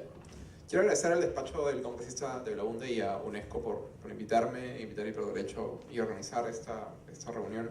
Son pocos los eventos, yo creo que hay un montón de eventos de tecnología últimamente, ¿no? No sé si han visto, pero son pocos en los cuales se habla de la tecnología como un asunto público, del espacio digital como un espacio, igual que la ciudad por el cual todos caminamos y donde pasan cosas que así nosotros seamos emprendedores, estemos metidos, no sé, en bitcoins o en inteligencia artificial, tarde o temprano nos pasan factura, ¿no? Hiperderecho, siguiente, es una organización de la sociedad civil, es una organización sin fines de lucro, sostenida sobre la idea de que la tecnología puede ser un instrumento de liberación social, un instrumento de cambio. Básicamente, nosotros estamos enamorados de la idea de que todos los peruanos y peruanas puedan utilizar la tecnología para desarrollar su máximo potencial y constantemente pasamos nuestros días tratando de entender cómo esto puede ser posible, qué problemas existen en el ejercicio de derechos a través de la tecnología y tratar de solucionar los problemas que podamos encontrar. Tenemos varias áreas de trabajo, no los quiero aburrir con todo lo que hacemos, somos un equipo pequeño, existimos hace más o menos 5 años, somos una mezcla de abogados, sociólogos, tecnólogos. Hacemos un montón de cosas a lo largo de tecnología, activismo, incidencia, investigación. Hacemos desde las cosas típicas que haría una organización sin fines de lucro, como investigaciones, hacemos papers, tenemos un blog de políticas públicas, hacemos mucha incidencia, venimos muy seguido al Congreso, mandamos cartas sobre todos los proyectos de ley que tengan que ver con la palabra internet, tecnología. Nosotros comparecemos en esos debates con la finalidad de defender lo que nosotros identificamos como los intereses y las preocupaciones de los usuarios de tecnología en el Perú. Entonces, a menudo cuando hay un proyecto de ley o algo así, se sientan los abogados de las empresas, los abogados de los gremios, etc. Nosotros tratamos de poner nuestro granito de arena para representar lo mejor que podamos los intereses de todos ustedes, quienes usan tecnología. Y bueno, hoy les venía a hablar de 2 proyectos de este gran espectro de cosas que hacemos. Estos proyectos son parecidos, son muy distintos entre sí, pero son parecidos porque ambos se plantean la posibilidad de entender el impacto que tiene la tecnología en la vida pública nuestra y por ende también en la vida diaria de nosotros, ¿no? Y de hecho constantemente se hace la pregunta sobre cómo es la experiencia de un usuario de tecnología en el Perú, cómo puede mejorarse esa experiencia y de qué manera las políticas públicas pueden ser un instrumento para mejorar o empeorar esa experiencia. Entonces, el primer proyecto del cual les quiero hablar es sobre violencia de género en línea, está muy en la línea de lo que Laura nos comentaba, se llama Tecnoresistencias y es una investigación. Yo soy abogado, entonces yo entiendo poco de este proyecto, es probablemente el proyecto más bacán que hemos hecho en Hiperderecho y es en el que yo menos estoy involucrado. Se llama Tecnoresistencias y es un proyecto de todo un año liderado por sociólogas que están tratando de entender cómo funciona la violencia de género en línea y cómo está afectando a los usuarios de Internet en el Perú, ¿no? Este proyecto está siguiendo una serie de metodologías feministas que involucran entrevistar personas, recoger narrativas. Hay una encuesta en línea también para víctimas de violencia. Pero básicamente lo que queremos hacer es tener este pantallazo general de qué manera se manifiesta esta violencia, porque todos sabemos que existe cierto grado de violencia, ¿okay? Lo que no sabemos es qué tan pervasiva es y de qué forma se manifiesta, ¿no? Estamos todavía tabulando resultados, es lo que me han dicho, pero una de las cosas que estamos encontrando, como se mencionaba además en la presentación anterior, es que estamos encontrando que muchas de las formas de exclusión y desigualdades existentes en el mundo fuera de línea se están replicando y a veces magnificando en el mundo en línea. También estamos viendo cómo la tecnología está siendo usada de forma estratégica por grupos de odio que organizan ataques coordinados o realizan actividades en grupo usando las plataformas tecnológicas para agredir o afectar a víctimas. Una de las cosas más interesantes que estamos haciendo es estamos mapeando las formas, las modalidades de violencia. Ya vamos encontrando más o menos 10 modalidades de violencia. Siguiente. Y además anterior.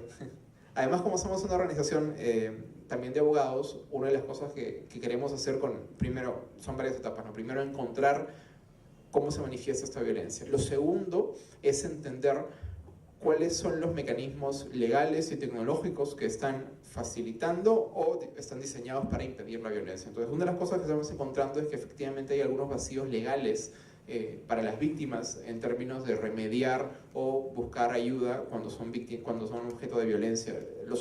Sabemos que para las víctimas de violencia sexual, para las víctimas de violencia de género, en el mundo offline esto ya es complicado, en el mundo online es todavía mucho más difícil.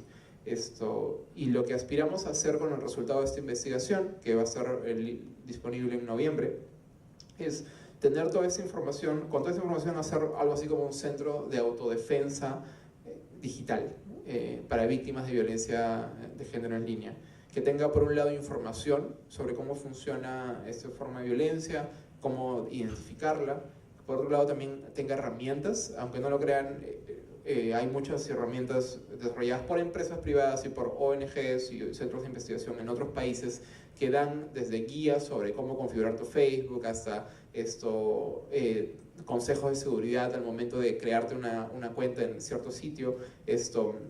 Hay una serie de información que las víctimas podrían encontrar valiosas. Y finalmente también lo que quiere hacer este proyecto es crear un espacio de autocuidado para que las víctimas entre ellas también puedan brindarse tips y ofrecerse ayuda, ¿no? Nosotros somos muy conscientes de que el problema de la violencia de género y la violencia en general en las redes no es un problema que sea nuevo, o sea, existía antes de que existía Internet, y al mismo tiempo no es un problema que se va a solucionar cambiando una ley o haciendo más dura una sanción. Es un problema que ha existido desde antes en nuestra sociedad y es un problema de orden social. Nosotros no pretendemos que un proyecto como este solucione todos los problemas del Perú o solucione los problemas de las víctimas. Lo que tratamos de hacer es primero dar una primera mirada y poner a disposición del público en general estos hallazgos para que la gente trabaje con ellos como mejor le parezca y sí ser un centro de ayuda y guía para quienes eventualmente puedan necesitarlo, ¿no? En la medida de nuestras posibilidades. Esto es un proyecto muy bacán, se llama Tecnoresistencias. Ustedes pueden ir a hiperderecho.org/tecnoresistencias. A mí me gusta mucho el nombre porque versus otros proyectos que lo que tratan es hoy pobrecita las víctimas, etc. Realmente este proyecto se trata de reempoderar a las víctimas de violencia y darles las posibilidades para que ellas y la comunidad en general que estamos de su lado podamos trabajar sobre el tema. El otro proyecto sobre el cual quería hablar tiene que ver con seguridad en el Estado, que suena así complejo, pero otra de las cosas que estamos haciendo en los últimos meses en Hiperderecho es nos preguntamos cómo funcionan algunas de las páginas web más populares del Perú que son construidas por el Estado. Ustedes se dan cuenta, así como hay quien no tiene Facebook, o hay quien no tiene WhatsApp, o quien usa celular y dice, no, pero yo no me meto en esas cosas. Igual, esas personas de todas maneras están en SUNAT, de todas maneras están en RENIEC, de todas maneras estudian en algún lado, de repente tienen un carnet universitario. Entonces nos preguntamos cómo funcionan esos sistemas, cómo funcionan esas empresas entre grandes comillas. ¿Cómo funcionan esos sistemas informáticos de los cuales todos somos socios por defecto? Y lo que hemos hecho es, hemos iniciado un proyecto de investigación grande que ya tiene varios hallazgos interesantes sobre hasta qué punto la forma en la que el Estado despliega infraestructura tecnológica, despliega soluciones tecnológicas, pone en riesgo la privacidad de las personas. Y son 4 los ejemplos.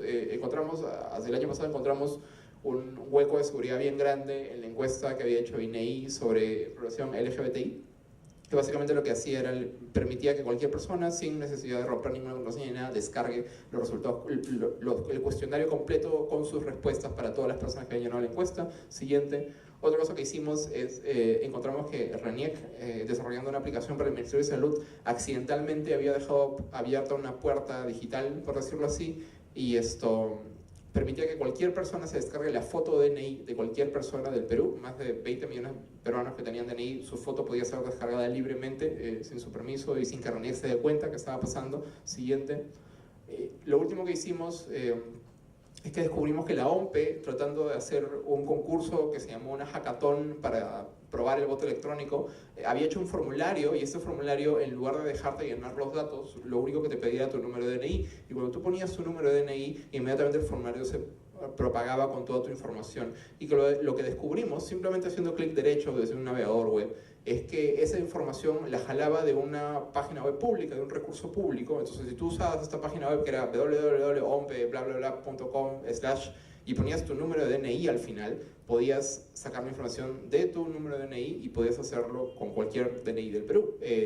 Podías sacar nombre, apellido, fecha de nacimiento, sexo, edad y nombre completo. Y número de DNI. Era increíble. Entonces lo que descubrimos es que realmente cualquiera podía montarse su propio padrón electoral si quería. Le funcionaba para cualquier mayor de edad del Perú.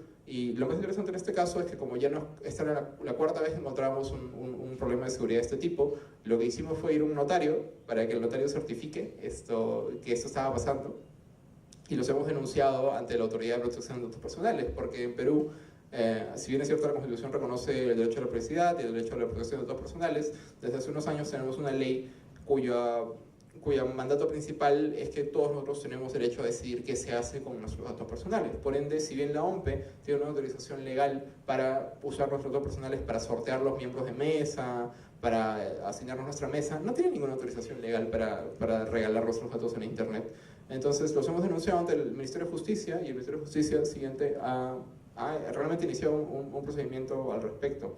Estos son los 2 casos de los que quería hablar: tecnoresistencias y ciberseguridad en el Estado. Este es un proyecto que, digamos, no tiene un entregable tan grande como tecnoresistencias, es más una línea de investigación que nosotros tenemos, pero solo para que se hagan una idea, ayer estaba en el congreso que hacen los estudiantes de Ingeniería Informática en la Católica, Ingeniería de Sistemas, y hablé de estos casos, les expliqué bien cómo funcionaba, había muchas risas y los chicos se mataban de risa con los errores que había cometido el Estado. Y terminando mi charla me dieron 3 datos más, como que se me acercó una persona: oye, yo he encontrado tal cosa en tal página de tal sitio, para que vean que finalmente es algo que está pasando. Pero ¿cuál es el problema más allá de la anécdota? Porque a todo el mundo nos gusta decir, oh, se equivocaron. ¿Cuál es el problema? El problema es que el Estado no tiene un canal adecuado para remediar, número 1, para identificar esos problemas. Todos sabemos que el software y las computadoras y todo siempre, como son un producto humano, es un producto que va a tener errores, pero el Estado no tiene un canal real para lidiar con estos problemas internamente. Y al mismo tiempo, el mercado negro sí tiene canales para atenderlos. Si tú eres un chico de 18, un chico o chica de 18 años, 19 años, que encuentran nuestros errores, no sabes a quién recurrir, realmente no vas a saber a dónde ir, a quién avisarle, o lo pones en Facebook y para que lo lea cualquiera, o de repente, ojalá no, de repente alguien termina comprándote esa información para poner esa información en Wilson o en lo que sea. Hay todo un mercado negro de nuestros datos personales, y por acá es por donde empieza, ¿no? Finalmente, la visión grande que tenemos nosotros es que la tecnología debería ser para nosotros los peruanos, los ciudadanos, y no más bien, un instrumento contra nosotros. Hacemos un montón de cosas más, solamente quería darles estos 2 pantallazos para que vean de qué manera loca se junta derechos, se junta tecnología, se junta interés público y esta visión de los usuarios y los ciudadanos, finalmente, como personas que tienen el poder. Y los invito a seguirnos en todas las redes sociales como Hiperderecho o hiperderecho.org, y pueden encontrar todo lo que hacemos es gratis y se puede descargar gratis.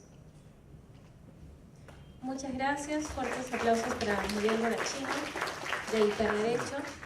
Finalmente tenemos a Jimena Giraldo de Telefónica Movistar, que está presente y también la recibimos con fuertes aplausos.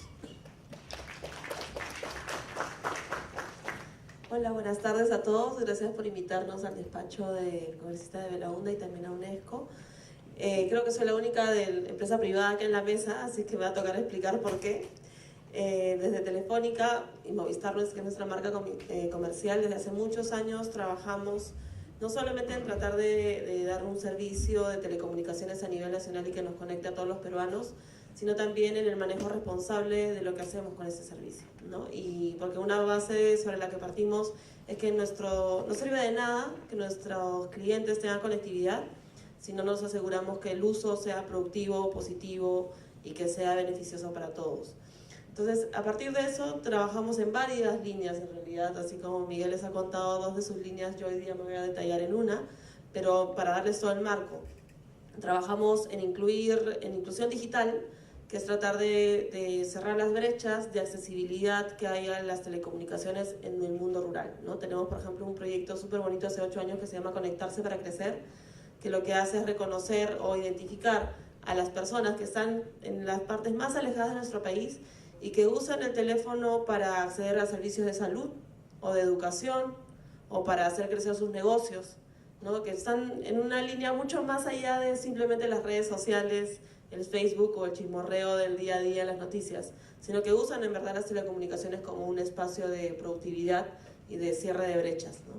También tenemos una línea de trabajo en innovación, donde impulsamos por ejemplo Guaira, que es una incubadora de emprendimientos tecnológicos, Cunan, que es un espacio que reconoce a los emprendedores que están apostando por nuevos tipos de comercio, siendo responsables con el ambiente, siendo responsables con la sociedad y que usan la tecnología como parte de ello, ¿no? Tenemos otra línea estratégica que también es la más conocida, que es educación digital. Probablemente muchos de ustedes han escuchado Fundación Telefónica, ¿no? Y los proyectos que tiene Fundación Telefónica. Ese es un poco el trabajo social más grande que se conoce desde hace 20 años en el Perú. Y tenemos otra línea, que es la que les quiero contar ahora, que es la de confianza digital, ¿no? Que lo que está abocada es a trabajar con aquellas poblaciones que pueden ser eventualmente vulnerables a los delitos o al mal uso de las tecnologías. Y esto viene muy atado y de la mano de lo que Laura les comentaba hace algún momento, ¿no? Nosotros, como les decíamos, en el marco en el que nos movemos, somos conscientes de que los niños y los adolescentes hoy crecen con las tecnologías, ¿no? Son nativos digitales. Si ustedes tienen hijos, le habrán dado la tablet o el celular al menor y en menos de 5 minutos ya sabe cómo entrar a su juego favorito, si ya sabe un poco de lectura o de escritura, sabe cómo buscar sus videos en YouTube, ya casi no hay necesidad de enseñarlos, ellos ya vienen con el chip incorporado.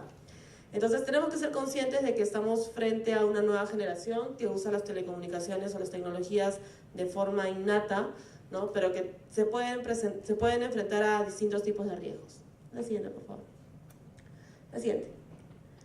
Entonces nosotros dentro del área de confianza digital trabajamos en 4 frentes. Uno es la autorregulación de las acciones. ¿Qué significa eso? Nosotros no podemos evitar que los niños y los adolescentes usen la tecnología, porque la tecnología tiene muchos beneficios. Por ejemplo, para el proceso educativo les ayuda a mejorar su entendimiento, razonamiento verbal, razonamiento matemático. Tiene que ser obviamente acompañado, pero no les vamos a poder prohibir que lo usen. Ellos van a estar en contacto con la tecnología siempre.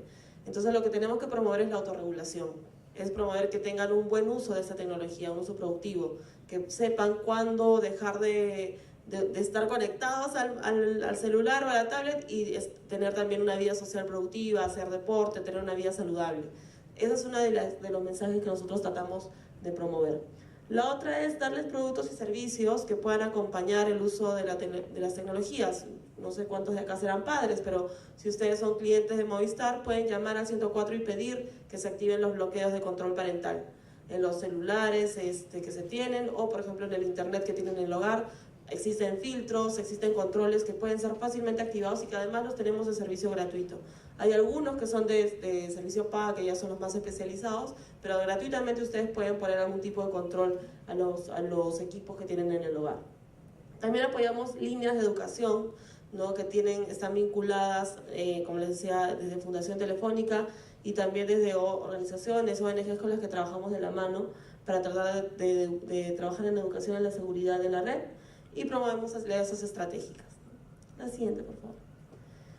El año pasado, 2017, lanzamos un portal que se llama Dialogando.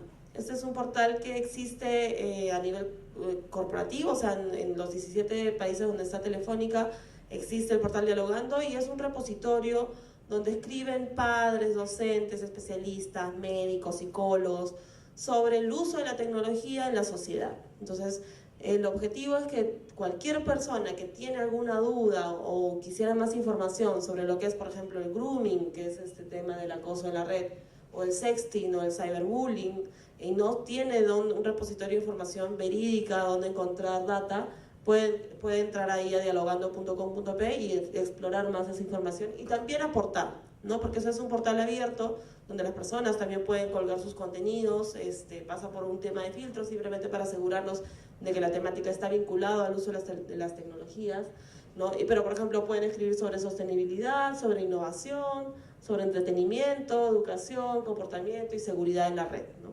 Siguiente, por favor. Y como lo que tratamos de hacer es llegar a poblaciones de distintos tipos, ¿no?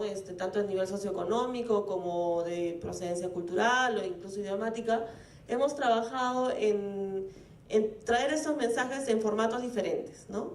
Y tenemos, por ejemplo, una colección de videos que están trabajados en un formato viral. Yo quería enseñarles uno aquí, pero en un congreso de tecnología nos ha fallado el internet. Que los invito a que lo busquen, que se llama Love Story, ¿no? Que les voy a malograr la película. Love Story, que es el de la derecha, empieza como un video que cuenta la interacción de dos adolescentes a través del celular, ¿no? Como contaba Laura, dos adolescentes que pareciera que se estuvieran enamorando y se mandan mensajitos bonitos, ¿no? Ay, me gusta tu pelo, ay, me gusta cómo juegas fútbol, que en teoría son dos niños que se conocen, ¿no? Y hasta que los dos niños acuerdan encontrarse en un parque, ¿no? Y pasa todo el video de cómo esos niños salen, o sea, esos adolescentes salen salen de las casas, toman el autobús, se ilusionan, se llenan de esperanza de poder encontrarse en el parque. Y cuando llegan esas dos personas al parque, los dos están con el celular abajo, y cuando levantan la mirada se dan cuenta que son dos adultos. Entonces eran dos personas adultas que habían estado haciendo una suplantación de identidad, como si los dos fueran menores y al final ¡pum!, se encontraron los dos y se hacen los locos y se van, ¿no? Entonces, ese tipo de videos son los que nosotros tratamos de mover para que sean interesantes, llamen la atención, pero que además calen y dejen un mensaje sobre esa problemática, ¿no? Los riesgos de la red. Y también también trabajamos con adolescentes y con niños, con quienes es muy difícil a veces tratar de dialogar sobre estos temas, hemos aterrizado, todavía el anterior, por favor, en videos gráficos, ¿no? Videos gráficos, dinámicos, que de forma muy, muy ágil pueden explicarle a un niño qué es el bullying, el cyberbullying, o el acoso, ¿no? El acoso o la pornografía infantil, por ejemplo, ¿no? Son temas que a veces suenan duros para dialogar con los niños, pero que es importante que ellos lo incorporen. La siguiente, por favor. El año pasado también lanzamos un cuento que está disponible en línea y los invito a que se lo descarguen desde el portal de Dialogando, que se llama WhatsApp, Videos y Cabezas Mutantes, ¿no? Porque también nos interesa poder entrar a las familias, ¿no? No solamente trabajamos con los niños para que ellos sepan a qué cosas están expuestos, sino con los padres y con los docentes, que son al final los espacios, tanto la escuela como el hogar, los espacios donde los niños se acercan de forma inicial a las tecnologías, ¿no? Y donde también tenemos que trabajar en contenidos con ellos. La siguiente, por favor. Y, por ejemplo, hemos hecho otro tipo de conversatorios. Este año hicimos uno con Crecer en Red, no con Laura, pero con Elsie, con Taller Protégeme, que trabaja en temas de bullying y cyberbullying, con bloggers, porque nos interesa también que la comunidad digital se entere de esto, donde hemos hablado sobre el cyberbullying, ¿no? Para quienes no conocen mucho del concepto cyberbullying, fácil he debido explicarlo antes, todos conocen el bullying, ¿no? O sea, ya por todos lados escuchamos que el bullying en las escuelas, que es básicamente la violencia o la agresión, no necesariamente física, sino también psicológica, entre pares dentro del entorno escolar. A eso le han denominado bullying. Y el cyberbullying es cuando esto se lleva a un espacio digital. Por ejemplo, si es que alguien graba la violencia física en un colegio y la cuelga en la red, la capacidad de daño o de impacto que tiene este registro es mucho mayor a solamente el acto de agresión físico en el espacio. Porque si lo colgamos en internet, no solamente se enteran los compañeros del colegio, se enteran los docentes, se enteran los papás, los amiguitos de otros colegios, se entera toda la ciudad y se entera todo el mundo, ¿no? Porque el link se comparte, se reproduce 1, 2, 20.000 veces, 1.000.000 de veces, y la persona que ha sido agredida en ese espacio vuelve a ser agredida de forma reiterativa en el tiempo, porque además este video se queda en el tiempo, ¿no? Entonces estamos hablando de un nivel de violencia muchísimo mayor a solamente el que puede ocurrir en el espacio físico circunscrito a una escuela. Entonces estamos trabajando en el tema de cyberbullying este año con mucha fuerza. Hace 2 semanas estuvimos en Huancayo haciendo un taller con 250 niños de diferentes colegios públicos y también con 50 docentes para hablarles sobre cyberbullying, ¿no? Porque además Huancayo es bien curioso, el Ministerio de Educación tiene un portal que se llama el CICB, que es un espacio donde uno puede entrar y denunciar casos de violencia en las escuelas. Y Huancayo tiene una crecida estrepitosa en casos de violencia en las escuelas, ¿no? Entonces nosotros empezamos a trabajar con el ministerio y decidimos que esta era una primera ciudad donde teníamos que entrar con fuerza en el mensaje de cyberbullying.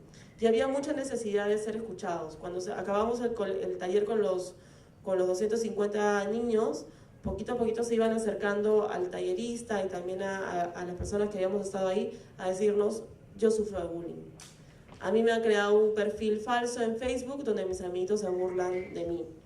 Entonces las historias que les contaba Laura en realidad se reproducen por todo el país, ¿no? Y a nosotros nos alegra mucho que desde la sociedad civil y desde la academia se esté investigando en esto, porque al final nosotros tenemos que actuar en base a data, ¿no? El trabajo en base a data es muchísimo más rico.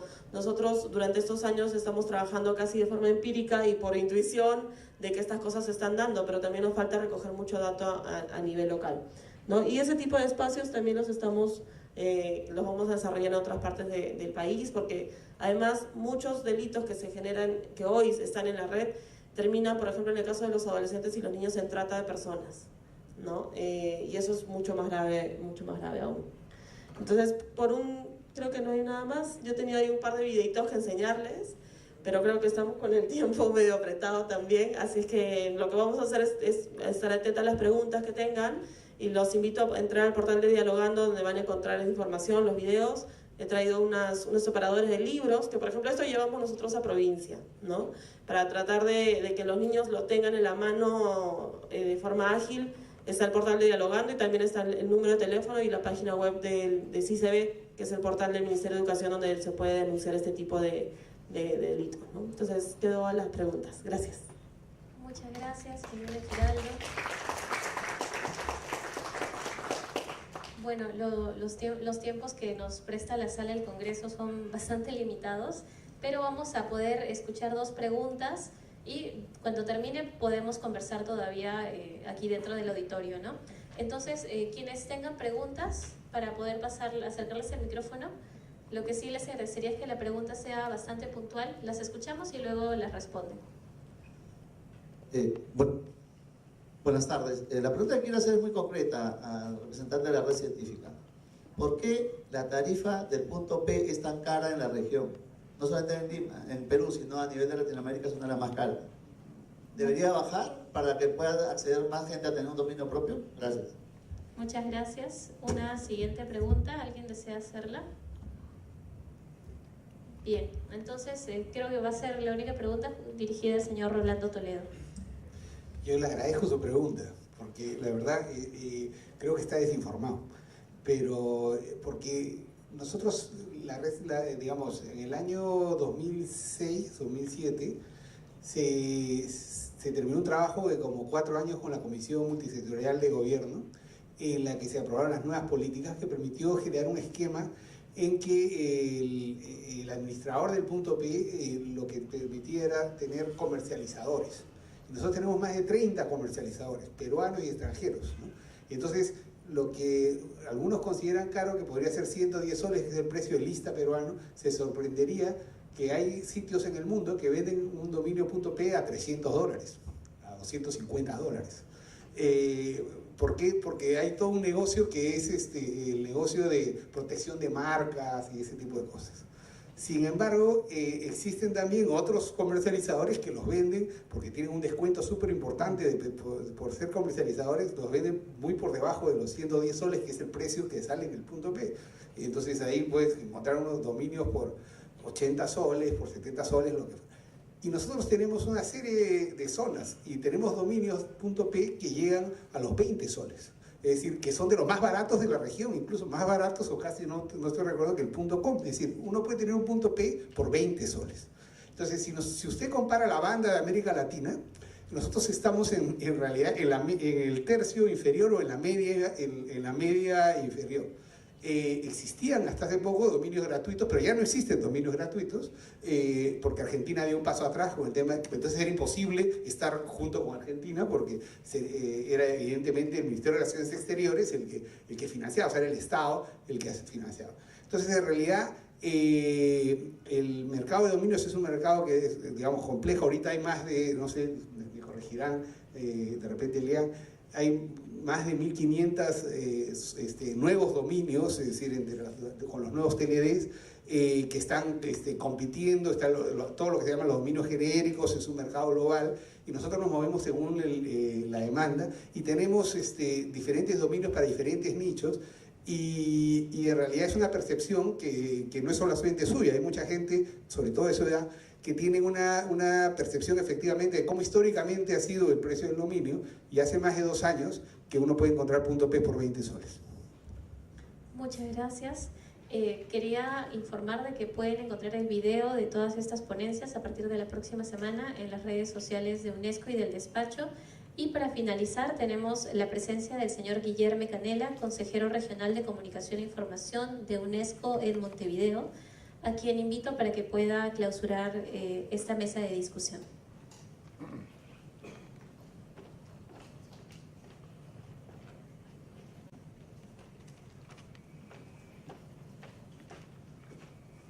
Muy bien, muy buenas tardes a todos y todas. Me parece que tuvimos una jornada muy interesante de discusiones. Creo que la palabra clausurar está equivocada acá, porque la idea es que eso pueda seguir, o sea, eso no tiene un cierre.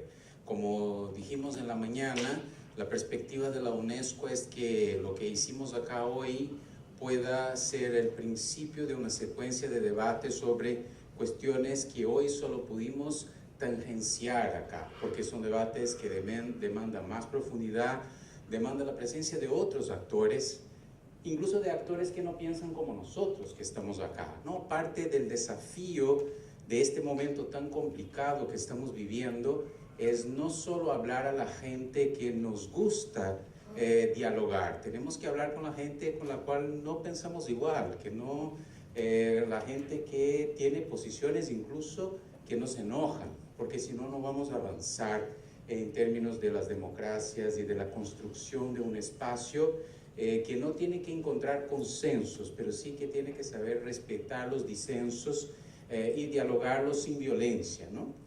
Por lo menos sin violencia física, puede ser un poco, ¿no? Pero no totalmente violento. La palabra clave acá es políticas públicas.